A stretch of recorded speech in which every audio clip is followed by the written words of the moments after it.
Salam, salam, outsider, le débrief commence maintenant. Le Real Madrid l'emporte aujourd'hui à domicile 3-2 face au Barça dans le Classico. Franchement, entre vous et moi, je pense que le championnat, il est plié. Il y avait peut-être quelque chose à jouer si le Barça avait gagné ce match-là. Mais le Barça a perdu ce match sur un but de Jude Bellingham en toute fin de rencontre. On va revenir là-dessus. Avant de parler du match en tant que tel, c'est important aujourd'hui, je pense, de parler d'un fait. Il faut parler d'un fait. On est en 2024. S'il vous plaît, on est en 2024. Dans quelques mois, on sera en 2025. À un moment donné, c'est important d'avancer avec la technologie. Je ne peux pas accepter que le Santiago Bernabéu soit en réfection, que le Camp Nou soit en réfection, que d'autres grands stades en Espagne aient été réfectionnés ou en tout cas il y ait des plans de devoir les rénover. C'est-à-dire que les gens sont en train de travailler pour faire avancer les choses d'une manière individuelle. Chaque club est en train d'essayer de mettre sa pierre à l'édifice et pendant ce temps-là, tu as la Ligue, la Liga, franchement, Tebas, tu comprends pas. La goal line technologie est une technologie qui coûte, d'après ce que j'ai eu l'occasion de voir, 3,5 millions d'euros par année. C'est ce que ça coûte normalement, c'est ce que tu dois payer pour que ton championnat ait cette technologie. Tout le monde paye pour avoir cette technologie, que ce soit, si je ne m'abuse, en Ligue 1, en Première Ligue et dans tous les championnats où on est sérieux. Aujourd'hui, on arrive en Espagne, il y a un classico, il y a un but qui peut être un but ou pas, ou pas, ou pas. Il y a des caméras de certaines télés qui vont venir te dire il n'y a pas but. Il y en a d'autres qui vont te dire ils ont vu but. Moi, tout ça, ça ne m'intéresse pas. Ce qui m'intéresse, c'est que jurisprudence, Frank Lampard, 2010, Angleterre, Allemagne, depuis lors, on s'est dit que ça ne va plus nous arriver et depuis lors, on a créé une technologie pour éviter ce genre de situation-là, à savoir si le ballon, il est rentré ou il n'est pas rentré. Aujourd'hui, je suis désolé, c'est une honte qu'en Liga, en 2024, il n'y ait pas la VAR, tout simplement parce que la Liga n'a pas voulu payer le chèque. Mais Tebas, il fait quoi avec l'argent? En fait, Tebas, il a besoin de 3,5 millions pour aller où? C'est quoi? C'est pour aller en vacances. Mais il nous fatigue, Tebas. Franchement, je suis désolé. Et puis après, il vient sur les réseaux. Mais c'est que ce président-là, à un moment donné, il faut lui dire ses 4 vérités. Il faut lui dire ses 4 vérités. Franchement, monsieur le président, je sais que j'ai été invité ici à 2 classicos. C'est une chance, c'est une très très grande chance parce que je pense qu'il y a énormément de gens que je connais, des fans de football et tout, même dans mon entourage, qui auraient aimé aller assister à des classicos. J'ai eu cette chance-là. Merci beaucoup à la Liga. Cependant, si vous faites des trucs de tocard, je vais vous le dire. Mais vous êtes un tocard, c'est quoi ça? Comment est-ce que tu peux être président de la Ligue? Il y a le plus grand match de ton championnat. Je suis désolé, franchement, le Real joue face au Barça. Il y a une polémique. Tu ne trouves rien d'autre à faire en plein milieu du match que d'aller sur Twitter, de sortir des articles d'autres championnats pour dire que même s'il y a la goal line technologie et il y a la VAR, il y a des erreurs. Donc, pour justifier le fait que toi, tu n'as pas voulu payer les 3,5 millions pour installer la goal line tech. On est en plein milieu du match. Javier Tebas, il prend son téléphone ou son community manager ou quelqu'un dans son entourage a approuvé ce message. Mais c'est du troll. Mais je pensais que c'était une blague. Je pensais que c'était même pas son compte. Je pensais que c'était le compte de quelqu'un d'autre. Voilà où on en est aujourd'hui.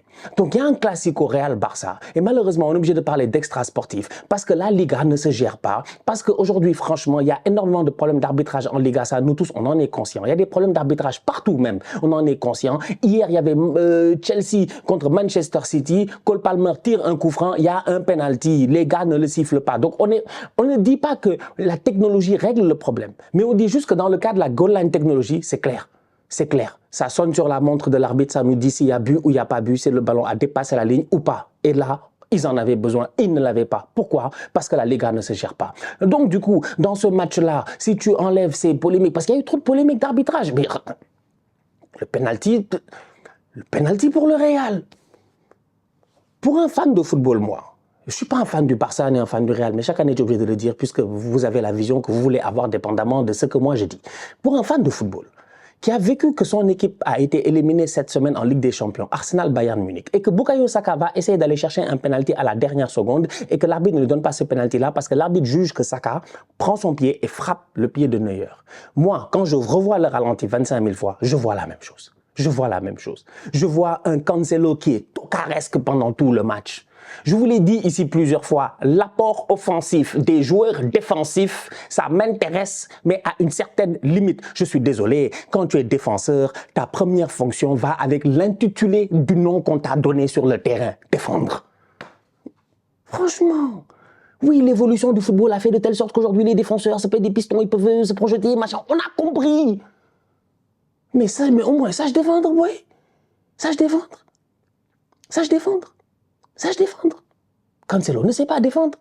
Cancelo ne sait que se défendre lui-même. Quand on l'attaque dans la presse, Guardiola, machin, il sait parler. On l'a vu lors de la dernière trêve internationale. Quand il faut se défendre, il peut le faire, mais quand il faut défendre son équipe, il est incapable de le faire. Franchement, je suis désolé. João Cancelo peut être un joueur très talentueux. C'est un excellent joueur de football. On ne peut pas le lui enlever. Le boy a le talent, mais malheureusement, il ne joue pas au poste où il doit jouer, je pense, ou en tout cas, il n'a pas été formé pour le poste auquel il doit jouer. En plus, il crée des problèmes à ses coéquipiers. Il oblige les gars à être obligés de tout le temps essayer de le couvrir, que ce soit les Christensen, les trucs, les gars sont obligés de tout le temps essayer de le couvrir. Devant, il perd des ballons. Aujourd'hui, à un moment donné, il se fait dribbler par Vasquez, il essaie de dribbler Vasquez, Vasquez lui prend le ballon. C'est grave, c'est grave. Que Vasquez dribble Cancelo, ok. Cancelo en phase défensive, il ne se gère pas. Que Cancelo ait essayé de dribbler Vasquez, il ne réussit pas, il y a un problème. João Cancelo ne sait pas gérer aujourd'hui. Il se fait prendre comme du n'importe quoi par Lucas Vasquez. Lucas Vasquez, le dribble qu'il fait à Cancelo, il est même honteux. Cancelo s'est jeté comme... C'est honteux comme Cancelo. Il s'est jeté. Il s'est jeté. Vasquez ne planifie même pas dribbler Cancelo. Cancelo s'est jeté, Vasquez l'a juste poussé. Cancelo s'est mis entre Vasquez et le ballon. Il est passé à travers. Comme du n'importe quoi. Revois le ralenti. Après Koubarsi, malheureusement, il se fait prendre. Comme je dis, Bukayo Saka, Manuel Neuer, Koubarsi, un peu de jeunesse, manque d'expérience, naïveté. Il met son pied. Il met son pied. Et l'autre est assez intelligent quand il met son pied pour voir que le boy a mis son pied pour venir frapper le pied et tomber. L'arbitre donne penalty. Donc maintenant, ça aussi, ça peut être discutable. Vu que, comme je dis, moi, cette semaine, même chose, Bukayo Saka, Neuer dans la surface, l'arbitre n'a pas sifflé. Je n'ai pas parlé parce que je jugeais que si vous avez l'interprétation que c'est le joueur en possession du ballon qui frappe l'autre, qui frappe le pied de l'autre et qu'il n'y a pas faute, je peux être d'accord avec vous.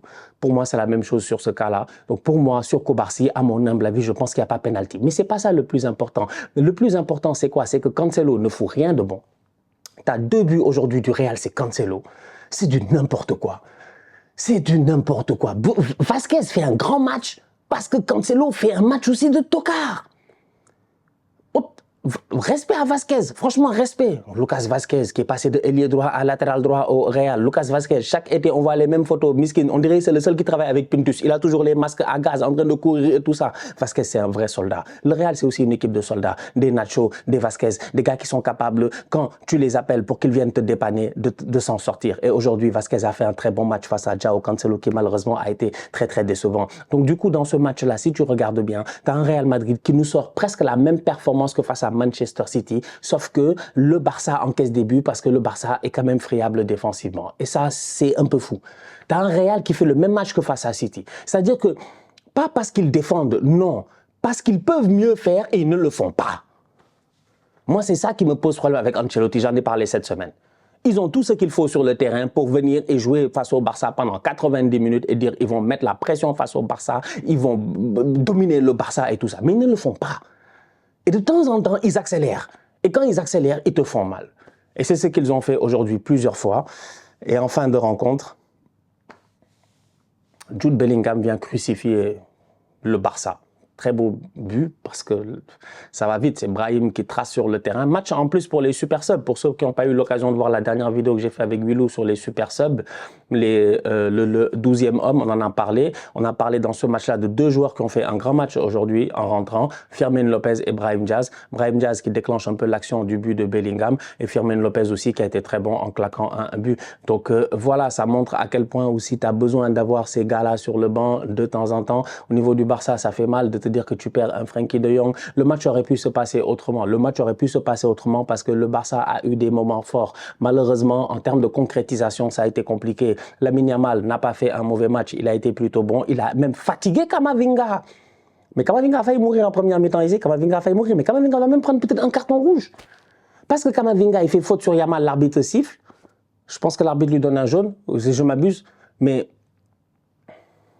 il est presque dernier défenseur. Yamal, il trace vers les buts, là.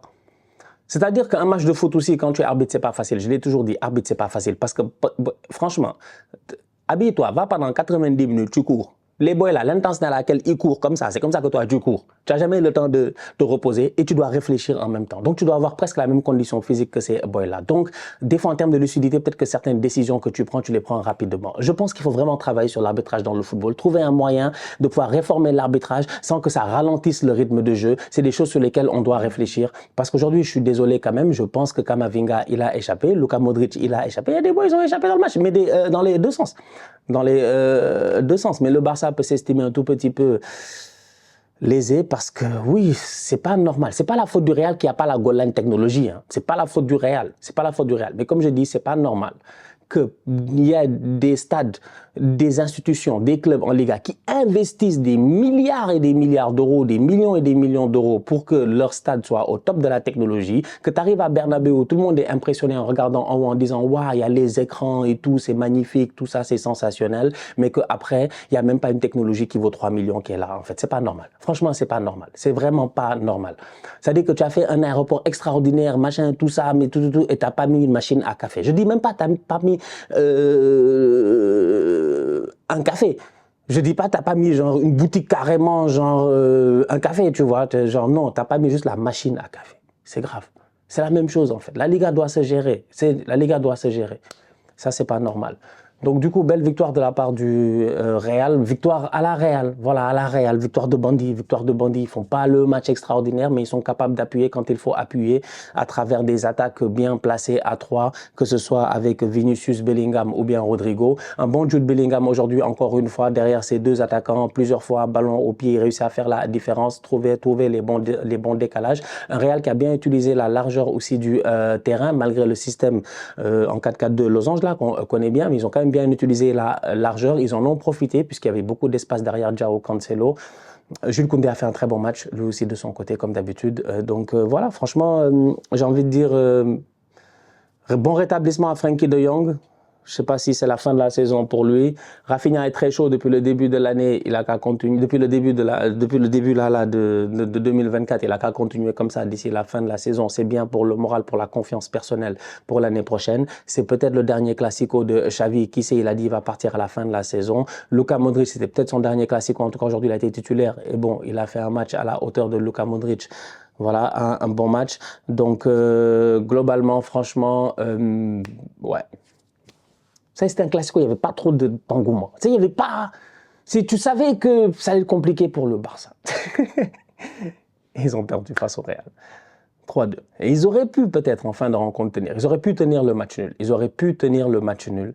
Mais c'était sans compter sur Bellingham. Comme je dis, je ne sais pas qui a prié pour cet enfant-là. Mais franchement, les prières de Bellingham sur nous, quoi. Non, franchement, quand nous on veut les prières de Bellingham, là, c'est pas possible. Il a un petit qui claque des buts à chaque match. Il arrive au Real, on dirait.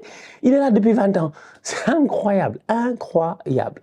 Juste avant même, ils doivent marquer, je pense, c'est Rosselló qui frappe le ballon, passe à côté. Je ne sais pas s'il y a hors-jeu ou pas, mais c'est pour dire. C'est sur des bribes, en fait, le Real. C'est vraiment des attaques bien placées, des bonnes sorties. Mais tu as l'impression qu'ils ne mettent pas l'accélérateur, en fait. Ils peuvent mettre l'accélérateur, ils peuvent prendre le contrôle du match, mais ils ne veulent pas forcément prendre le contrôle du match. Ils laissent à l'autre l'opportunité de se découvrir et après, ils contrent. C'est peut-être une tactique, comme j'ai dit cette semaine, de Carlo Ancelotti. C'est une tactique qu'on connaît, qui marche très bien historiquement au Real, d'attendre, de contrer, de sortir très vite. On va voir si ça va les amener en finale de Ligue des Champions face au Bayern Munich. En tout cas, à suivre dans une semaine. La famille, on se capte très bientôt pour un nouveau débrief. C'était un classico qui était... On a eu des classicos beaucoup plus chauds, mais c'était un bon match de football. L'enjeu n'était pas trop là, mais bon, sinon, ça va, tranquille, ça s'est géré. Du côté du Real, le Barça peut avoir des regrets, mais d'un autre côté aussi, quand tu vois la saison qu'a fait le Barça, ça a été compliqué, mais je pense qu'il y a beaucoup d'enseignements à prendre de ce match-là et beaucoup d'enseignements à prendre aussi pour le futur et pour la construction pour l'année prochaine. En tout cas, on aura l'occasion en fin de saison de revenir et de reparler du futur de ces deux grands clubs. La famille, on se capte très bientôt pour une nouvelle vidéo. D'ici là, on continue à liker, on continue à partager, on s'abonne, on s'abonne, on s'abonne. On est ensemble, on reste en santé. C'est le plus important. Tous outsiders.